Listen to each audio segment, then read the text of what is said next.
In 1897, a London mining firm sent a 23-year-old American named Herbert Hoover to inspect a struggling gold lease in the Western Australian desert.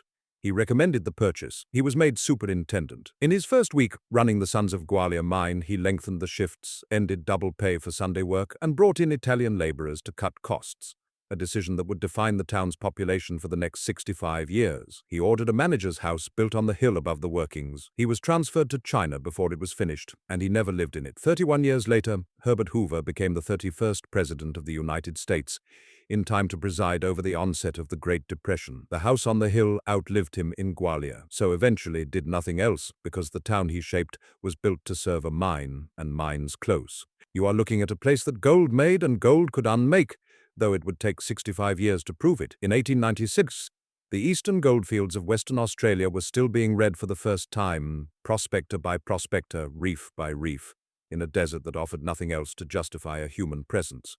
There was no water to speak of. There was no timber worth the name. There was gold, and in the 1890s, gold was enough. Coolgardie had been found in 1892. Kalgoorlie followed in 1893. The rushes moved north and east from there, chasing rumour across the scrub, and in 1896 the rumour led to a low rise of quartz near Mount Leonora, roughly 236 kilometres north of Kalgoorlie, far enough from the coast that everything required to live there had to be hauled in. The man who registered the claim was not a miner. Thomas Tobias kept a store in Coolgardie, selling to men who dug rather than digging himself, and it was Tobias who staked the lease and gave it its name. He called it Gwalia, an old poetic name for Wales. Chosen for no reason but his own ancestry, a private inheritance stamped onto a fold of red earth 11,000 miles from the country it named. Not a claim with a history behind it, a history borrowed and applied. The name would outlast the man who gave it, would outlast the reasoning behind it, would come to mean nothing to the people who eventually lived under it, except the place where they lived. A year later, the lease changed hands again. G.W. Hall took it over in 1897 and incorporated Sons of Gwalia Limited, and Hall, unlike Tobias, understood what the ground was telling him. The reef was rich, that much the assays confirmed. But a rich reef and a working mine are not the same proposition, and the gap between them is capital. Gold near the surface can be scratched out with a shovel and a strong back. Gold at depth requires shafts, pumps, hoists, timber shipped in at ruinous expense, and a payroll to sustain all of it before a single ounce comes up. Hall did not have that kind of money. Nobody on the eastern goldfields did. It was a frontier of prospectors, not financiers, and the distance between the two was the entire problem. So Hall did what men in his position did throughout the Western Australian rushes. He looked past the colony entirely. Not to Perth, not to Melbourne or Sydney, to London, the only city with both the surplus capital and the appetite for risk that a desert gold lease required. A city that had financed mines on every continent it had ever touched and treated Western Australia as one more line in a much larger ledger. The reef would wait on that decision. The town that did not yet exist would wait on it too. Everything that Gwalia would become, the shafts and the shifts and the hillside of tin houses, was contingent on whether London found the numbers persuasive. London was where the money sat. London was where the decision would be made. And London, in 1897, was already looking for someone to send. The firm London used to look was Buick, Mooring and Company, mining engineers, who did not invest so much as they inspected, who sent men out to the ends of the earth to tell them whether a hole in the ground was worth their capital. For the Gwalia lease, they sent a 23-year-old American named Herbert Hoover. He had been among the first graduating class of Stanford University, trained as a geologist at a school barely old enough to have granted a degree, and he had already spent time on the Western Australian goldfields working for Buick Mooring before this assignment reached him. He was young. He was unproven in any large sense. He was also, by every account of how he worked, entirely unsentimental about rock, labor, and cost. Three things he was about to be asked to judge simultaneously. Hoover went to Gwalia, examined the reef, and recommended the purchase. It was a young man's report, but it was not a young man's reasoning. He read the ground the way an accountant reads a ledger for what it would yield against what it would cost to extract, and the arithmetic satisfied him enough to put his name behind it. London acted on the recommendation without delay. The London and West Australian Exploration Company took control of the lease on 17th of November 1897, folding a Coolgardie storekeeper's claim and a Welsh name into a structure of English capital built to extract value from country its shareholders would never see. 2 months later, in January 1898, Sons of Gwalia Limited was floated on the London Stock Exchange. A desert reef named for an old country had become a security traded in the heart of a new empire. Hoover was made superintendent of the mine that followed. He held the post from May to November 1898, 6 months, no longer, a placement rather than a career, the kind of posting a young engineer passed through on the way to somewhere else. He did not arrive to build a town. He arrived to make a mine profitable, and he treated the 6 months as exactly that kind of assignment, narrow, technical, unromantic. Not a mission, a job. He was not sent to Gwalia to stay, and every decision he made there carries the mark of a man who knew his time was short and his mandate was cost. What he found on arrival was a working mine running on the assumptions of the men who had opened it, assumptions about hours, about pay, about who did the labor and on what terms. Those assumptions did not survive his first week. He moved on the labor system before he moved on anything else. In his first week as superintendent, Hoover lengthened the working hours. He ended the practice of paying 2 men to a drill and introduced single-handed work, 1 man where there had been 2. He restructured the shifts so they changed over at the working face, underground rather than at the surface. A small adjustment on paper that meant a miner's unpaid walk into the dark now came out of his own time, not the company's. He stopped double pay for Sunday work. He stopped the bonus paid for laboring in wet ground. Each change, alone, was a minor administrative correction. Together, in a single week, they amounted to a complete renegotiation of what the mine owed the men who worked it, conducted without negotiation at all. To cut costs further, he brought in Italian laborers, men willing to work for less than the British and Australian miners already established on the field. It was, in the narrow accounting he had been sent to perform, a rational decision. It was also, among the men it displaced and undercut, an unforgivable one, and it set a friction into the town's foundations before the town had properly finished forming. Hoover did not stay to manage the resentment he had created, but the decision outlived him by decades. For the next 65 years, Gwalia was a town built substantially on immigrant labor, first Italian, later Yugoslav, men who had come for wages the earlier workforce had refused, living in a place whose character had been set, in a single administrative week, by a 23-year-old who was already planning to leave. He left one more instruction before he did. Above the workings, on the hill that looked down over the shafts and the poppet heads and the rows of company housing spreading below it, Hoover ordered a manager's house built, a residence befitting the superintendent of a mine that was, by his own recommendation, going to be worth a great deal of money. Construction began. Hoover did not wait for it. In November 1898, 6 months after he had arrived, he was transferred to China, and the house was not finished when he went. He never lived in it. Not one night, not one morning looking down from that hill at the men working the shifts he had redesigned. The house stood on its rise above Gwalia, built to his specifications and empty of him entirely, a superintendent's residence with no superintendent, waiting for an occupant who had already left the country. Gold does not announce its limits. It only gets harder to reach. In the years after Hoover left, the Sons of Gwalia went down and kept paying for it. A rich reef, honestly rich, and London capital willing to chase it into the dark. The mine that had been a promising lease in 1897 became, within 2 decades, one of the great producers of the continent. At its height, it stood as Australia's second-largest source of gold. Not a claim anymore, an institution. The shaft tells the story better than any ledger.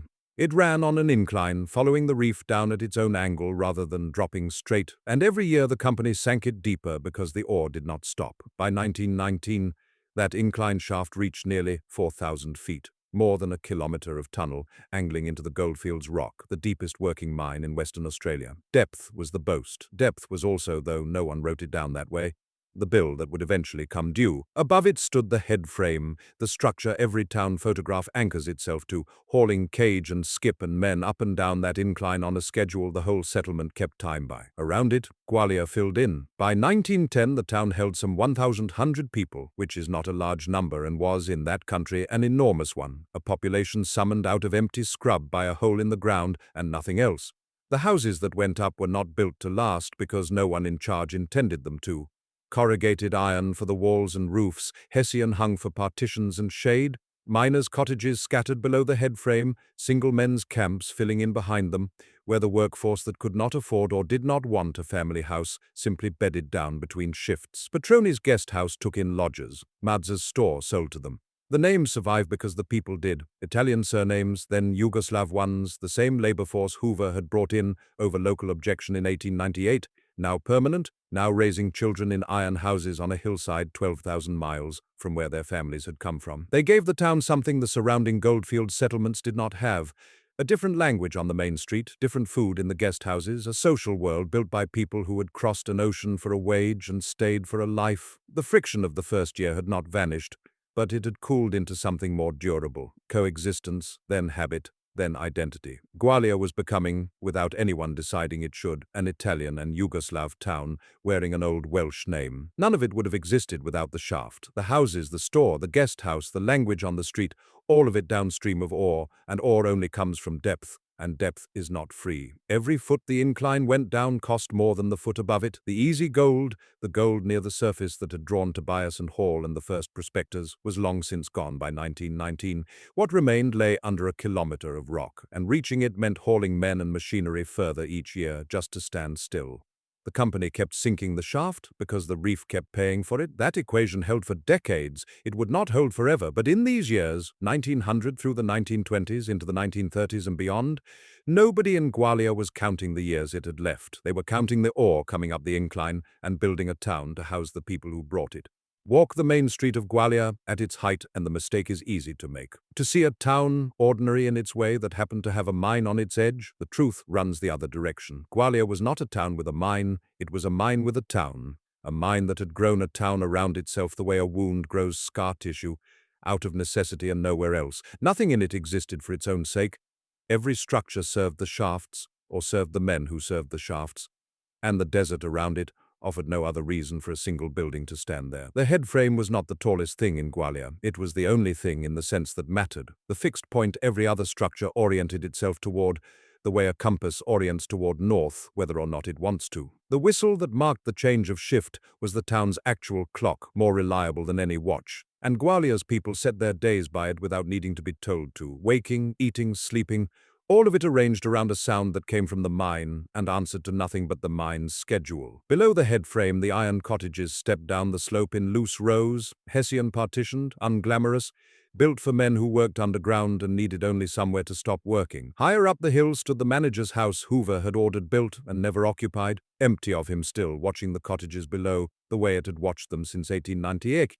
A structure with no function except to wait, the town did not resolve that absence. It simply built around it, the way it built around everything else the mine required. What made Gwalia distinct from every other goldfield settlement was not the shaft. Other towns had shafts. It was the people the shaft had summoned and kept. Italian voices on the main street, Yugoslav surnames on the store ledgers, Patroni's guest house, where a man could get a bed and a meal that tasted like somewhere else, and Madza's store, where the same was true of groceries. A whole social world, food, language, hospitality, custom, transplanted into a mining camp and left to take root there.